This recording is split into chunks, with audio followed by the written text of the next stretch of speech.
Assalamualaikum warahmatullahi wabarakatuh. Jumpa lagi dengan saya Widya Gusmida, di mana saat ini saya sedang mengikuti kegiatan PPG Daljab, di mana dalam kegiatan ini ada tugas yaitu tentang pembuatan video pembelajaran.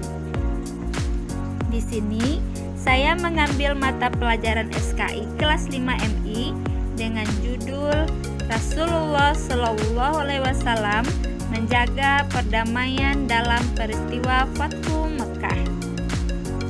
Berikut video pembelajaran yang saya buat.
kemenangan di kota Mekah. Iya, Fatu Mekah itu artinya kemenangan kota Mekah. Nah, jadi sebelum terjadinya Fatu Mekah ini, maka banyaklah peristiwa-peristiwa yang terjadi di dalamnya. Salah satunya terjadinya Fatu Mekah adalah karena pelanggaran tentang perjanjian Hudaybiyah. Ingat? Iya, perjanjian Hudaybiyah. Nah, di mana waktu itu perjanjian Hudaybiyah siapa yang membuat? Rasulullah Shallallahu Alaihi Wasallam dengan kaum kafir Quraisy. Bagus. Nah, jadi waktu itu Rasulullah Shallallahu Alaihi Wasallam membuat perjanjian dengan kaum kafir Quraisy. Perjanjian perdamaian di sana. Tetapi waktu itu malah kaum kafir Quraisy membatalkan perjanjian tersebut. Waktu itu sudah berjalan 2 tahun perjanjiannya, maka waktu itu kaum kafir Quraisy malah membatalkan perjanjian itu karena kaum kafir Quraisy malah membantu Bani Bakar. Waktu itu kaum kafir Quraisy membantu Bani Bakar untuk melawan Bani Khuz'ah. Nah, sedangkan waktu itu Bani Bakar adalah kelompok kaum kafir Quraisy, sedangkan Bani Khuz'ah adalah kelompok kaum muslimin. Jadi terjadilah pembatalan perjanjian Hudaybiyah, maka Rasulullah waktu itu bisa masuk dengan bebasnya ke kota Mekah. Maka terjadilah namanya Fatu Mekah dengan tidak adanya perlawanan di sana ternyata.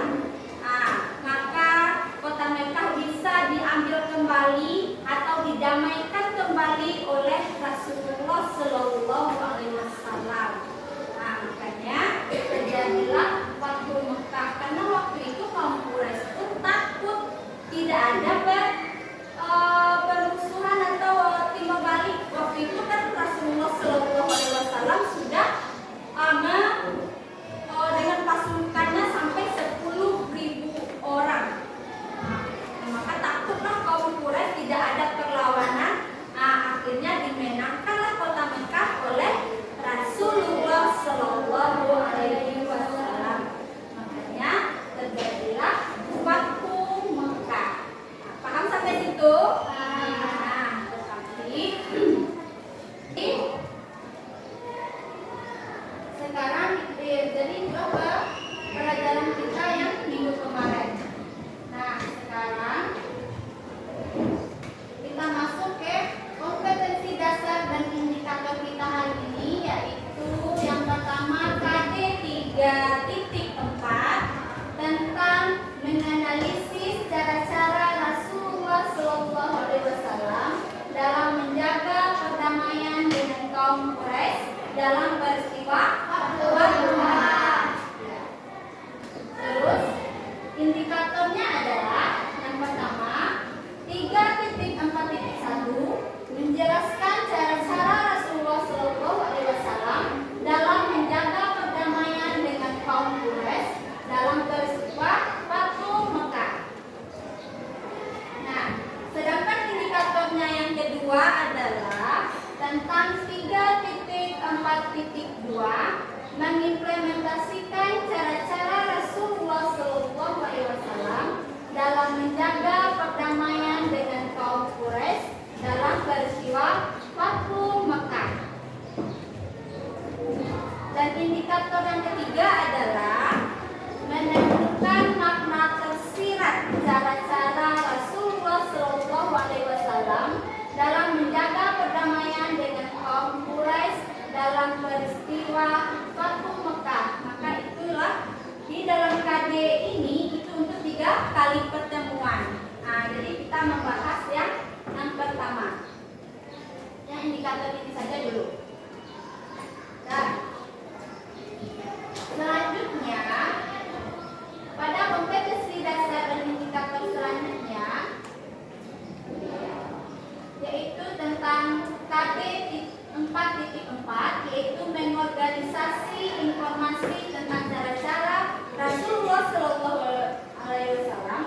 dalam menjaga perdamaian dengan kaum Quraisy dalam peristiwa Fathu Mekah. Selanjutnya, indikatornya adalah yang pertama 4.4.1 tentang mendiskusikan informasi tentang cara-cara Rasulullah SAW dalam menjaga perdamaian dengan kaum Quraisy dalam peristiwa Fathu Mekah. Di sini tujuan pembelajaran kita adalah untuk pertemuan pertama ini Ibu ingin mengharapkan peserta didik dapat memahami bagaimana cara Rasulullah SAW memaafkan masyarakat kota Mekah dalam menjaga perdamaian dengan kaum Quraisy dalam peristiwa Fathu Mekah. Yang kedua, peserta didik dapat meneladani sikap Rasulullah dalam memaafkan masyarakat kota Mekah dan menerapkannya dalam kehidupan sehari-hari. Nah, sebelum kita mulai pelajaran kita, untuk lebih lanjutnya, sekarang semuanya berdiri. Coba berdiri. Nah, semuanya berdiri. Nah, semangat pagi. Pagi, luar biasa, tetap semangat, Allahu Akbar. Semangat untuk belajar. Semangat. Semangat boleh duduk lagi. Nah, sekarang kita lanjutkan ya. Kita lanjutkan. Coba anak-anak ibu amati gambar ini.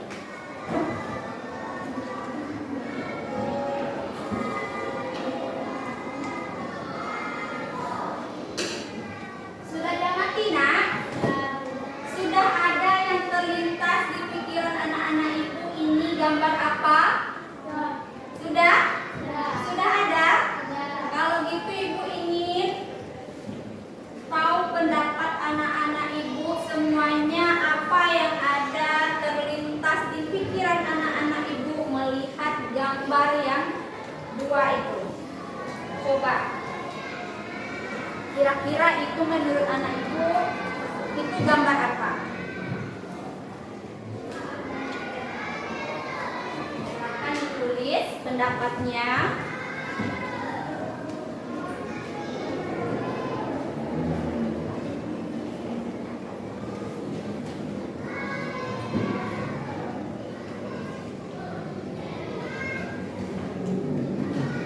Nah, coba ditulis pendapatnya apa? Tentang dua gambar tersebut, gambar 1 dan gambar 2.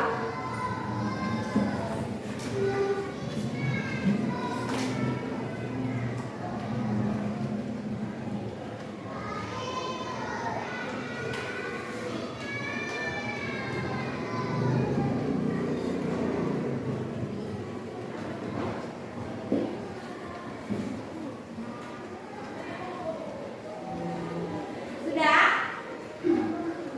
Kalau sudah, silahkan dikumpul. Oke, bagus. Ya. Ya. Oke. Oke.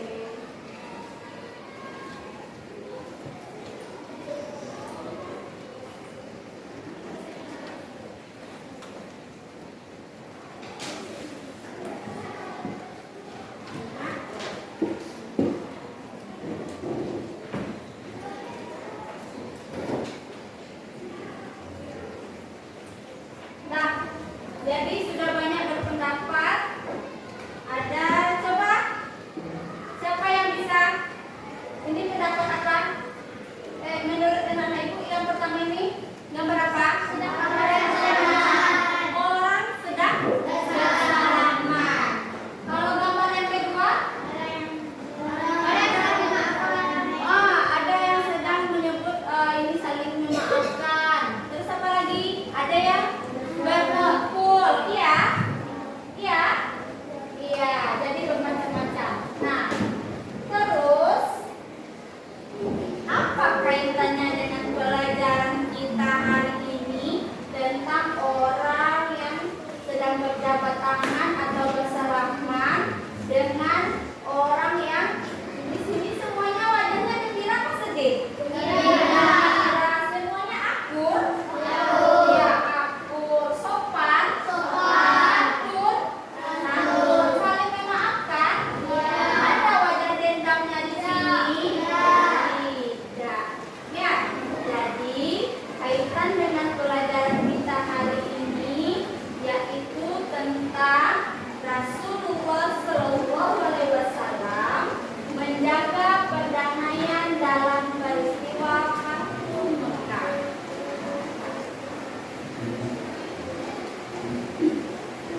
tali silaturahmi. Di sini kaitannya adalah Rasulullah memaafkan penduduk Mekah. Jadi di saat terjadinya Fathu Mekah waktu itu kan Nabi sebelum terjadinya Fathu Mekah atau kemenangan kota Mekah kan Nabi pernah diusir oleh kaum kafir dari Mekah. Akhirnya setelah Nabi bisa kembali lagi dengan kemenangannya, maka waktu itu orang-orang yang telah berbuat jahat menghina kaum muslimin termasuk Rasulullah sendiri memaafkan penduduk Mekah. Apakah Rasulullah dendam? Tidak. Rasulullah memaafkan? Iya. Rasulullah memaafkan penduduk Mekah. Jadi setelah terjadinya Fathu Mekah, Rasulullah dan rombongan kembali ke kota Mekah. Setelah kembalinya ke kota Mekah, sesampainya di kota Mekah, Rasulullah memerintahkan sahabat untuk mendirikan tenda lengkung berbentuk kubah tidak jauh dari makam Abu Thalib dan Sayyidah Khadijah. Kenapa Abu Thalib? Sahabat apa paman Nabi? Paman Nabi Muhammad Sallallahu Alaihi Wasallam. Kalau Sayyidah Khadijah siapa? Istrinya Nabi Muhammad Sallallahu Alaihi Wasallam. Jadi waktu itu sampainya di kota Mekah, Nabi menyuruh sahabatnya mendirikan tenda lengkung berbentuk kubah tidak jauh dari makam pamannya Nabi dengan istrinya Nabi Muhammad Sallallahu Alaihi Wasallam. Kemudian beliau masuk dan istirahat di dalam tenda tersebut seraya mengungkapkan rasa syukurnya. Jadi waktu itu di dalam tenda tersebut Rasulullah Sallallahu Alaihi Wasallam dan mengucapkan rasa syukurnya kepada Allah karena tidak adanya perlawanan di saat Rasulullah dengan sahabat-sahabatnya di kota Mekah. Kaum Quraisy tidak ada perlawanan. Jadi tidak adanya pertumpahan darah di saat terjadinya di saat Rasulullah memasuki kota Mekah. Di situ Rasulullah Shallallahu Alaihi Wasallam pun mengingat masa lalunya. Kenapa mengingat masa lalu? Karena kota Mekah itu kota kelahiran Nabi. Iya, kota tempat kelahiran Nabi Muhammad Shallallahu Alaihi Wasallam. Jadi beliau mengingat masa lalunya sambil memandang ke arah lembah Wadi. Lembah Wadi di sana di dekat sekeliling kubahnya, tendanya, dan gunung-gunung yang ada di sekitar tempat tendanya itu. Di gunung itulah terdapat Gua Hira di mana Nabi pertama kali mendapatkan wahyu yang pertama. Jadi semuanya diingat oleh Nabi Muhammad Sallallahu Alaihi Wasallam. Setelah itu, setelah memandang-mandang teringat masa lalunya, waktu itu sempat diusir oleh kaum kafir Quraisy, dihina, diusir di tempat kelahiran kita, terus apalagi dipisahkan oleh keluarganya, semuanya diingat oleh Rasulullah Shallallahu Alaihi Wasallam. Tapi dia dengan rasa terhormatnya sekarang dia sudah bisa memenangkan kota Mekahnya kembali.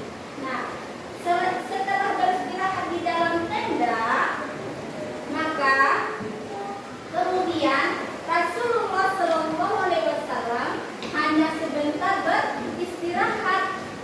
Beliau segera menaiki untanya Al-Qaswa, pergi meneruskan perjalanan ke Ka'bah.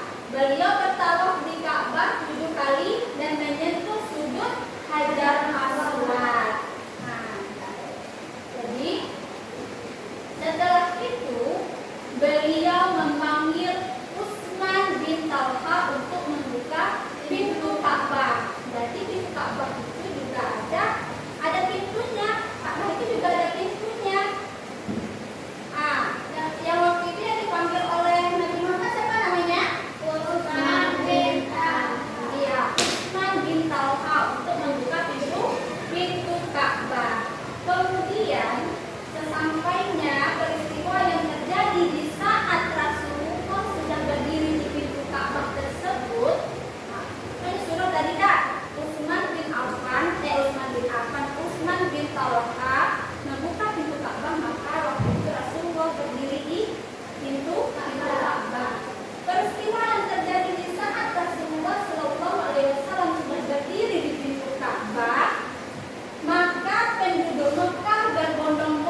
waktu itu beliau pun berpidato di hadapan masyarakat kota Mekah. Nah, waktu itu setelah mereka berbondong-bondong atau beliau pun berpidato, kemudian Rasulullah bertanya kepada penduduk Mekah. Nah, apa kata Rasulullah? Menurut pendapat kalian, apa yang akan aku perbuat terhadap kalian sekarang? Kata Rasulullah kepada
dendam.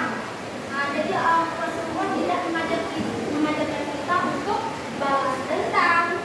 Selanjutnya, memaafkan kesalahan antar sesama manusia. Terus, menghormati hak-hak manusia. Selanjutnya, menjaga akhlak mulia. Yang terakhir, menjauhkan diri dari hal yang melampaui batas.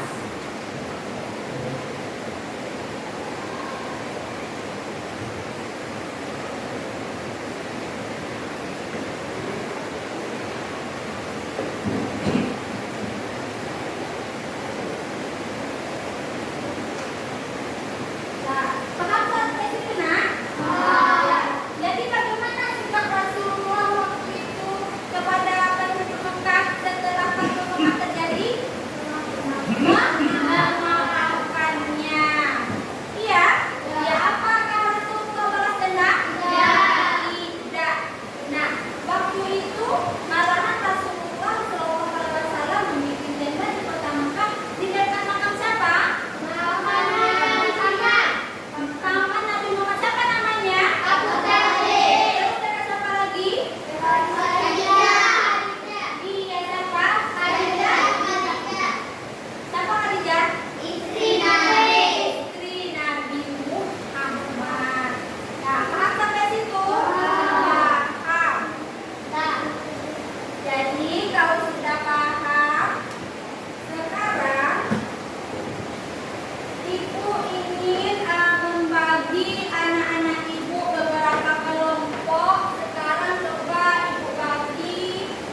Nah,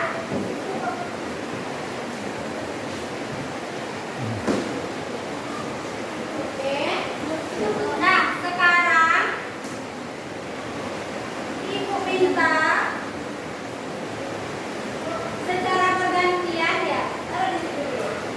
Nah, jadi secara bergantian masing-masing kelompok mempresentasikan atau menyajikan hasil diskusinya tadi tentang cara sikap Rasulullah memaafkan masyarakat Kota Mekah setelah Fathu Mekah dalam kehidupan sehari-hari apa kaitannya. Nah, coba Ibu minta dulu kelompok satu ke depan perwakilannya.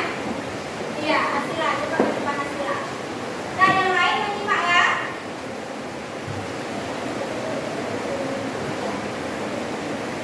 Assalamualaikum warahmatullahi wabarakatuh. Baiklah,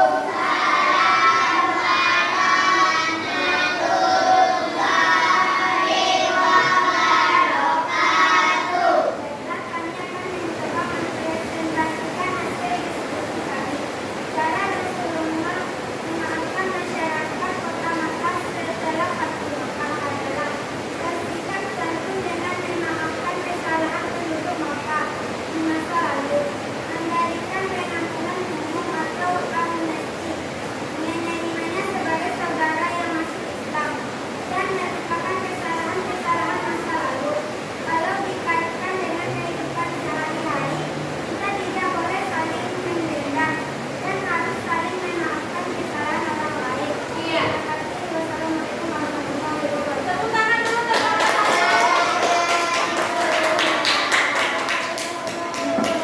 Jadi itu hasil diskusi kelompok satu tentang pertanyaan yang Ibu kasih tadi. Sekarang Ibu minta bagaimana pendapat kelompok dua. Sampai di depan. Salah satu. Iya, perwakilannya Naufal. Ya, di situ ada Naufal. Assalamualaikum warahmatullahi wabarakatuh. Waalaikumsalam warahmatullahi wabarakatuh. Memaafkan masyarakat Kota Makkah setelah Fathu Makkah adalah memaafkan kesalahan penduduk Makkah di masa lalu dan menjadikan pengampunan. Kalau dikaitkan dengan kehidupan sehari-hari, kita harus berusaha kita berkelompok dengan memaafkan orang yang telah menyakiti kita. Terima kasih. Wassalamualaikum warahmatullahi wabarakatuh. Ya, itu kelompok menurut kelompok dua itu pendapatnya. Nah, terakhir coba kelompok tiga sampai ke depan satu perwakilannya. Oh, Nela. Ya, depan Nela. Bagaimana tanggapan kelompok tiga tentang diskusi kita hari ini? Assalamualaikum warahmatullahi wabarakatuh. Waalaikumsalam warahmatullahi wabarakatuh. Baiklah, kami akan mencoba mempresentasikan hasil diskusi kami. Cara Rasulullah memaafkan masyarakat Kota Makkah setelah Fathu Makkah adalah melupakan kesalahan-kesalahan di masa lalu dan memberikan pengampunan atau amnesti. Kalau dikaitkan dengan kehidupan sehari-hari, kita tidak boleh curang kepada orang lain, harus saling menerima. Terima kasih. Wassalamualaikum warahmatullahi wabarakatuh. Waalaikumsalam warahmatullahi wabarakatuh. Tepuk tangan untuk kelompok tiga. Ya, jadi sudah Ibu perhatikan, sudah Ibu dengarkan, semua pendapatnya bagus-bagus, pintar-pintar, berarti semua kelompok atau murid-murid Ibu semuanya sudah paham dengan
Jadi kalau seandainya anak-anak, nah jadi ibu berharap di dalam kehidupan sehari-hari anak-anak ibu bisa mempedomani atau mencontoh sikap Rasulullah SAW di dalam kehidupan sehari-hari. Tetap ramah, tetap sopan santun, berbuat baik kepada sesama, saling memaafkan, jangan sampai ada yang balas dendam, apalagi permusuhan sampai mati, itu tidak boleh. Kalau bisa kita memaafkan kesalahan orang lain, jangan sampai ada dendam di antara kita. Paham sampai situ, nak? Paham? Iya.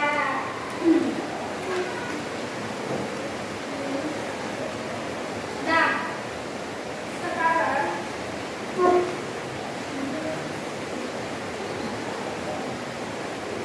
kalau gitu untuk yang terakhir, untuk melihat kesimpulan kita pelajaran kita hari ini sudah ibu jelaskan lagi. Sekarang untuk yang terakhir, ibu ingin memberikan sedikit pertanyaan kepada anak-anak ibu. Apakah yang ibu sampaikan sampai akhir-akhir ini bisa dimengerti, bisa dipahami? Nah, kalau seandainya paham dengan materi kita hari ini, insya Allah semua soal-soal yang ada ini bisa anak-anak ibu jawab. Ibu kasih waktu 5 menit.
berangkat.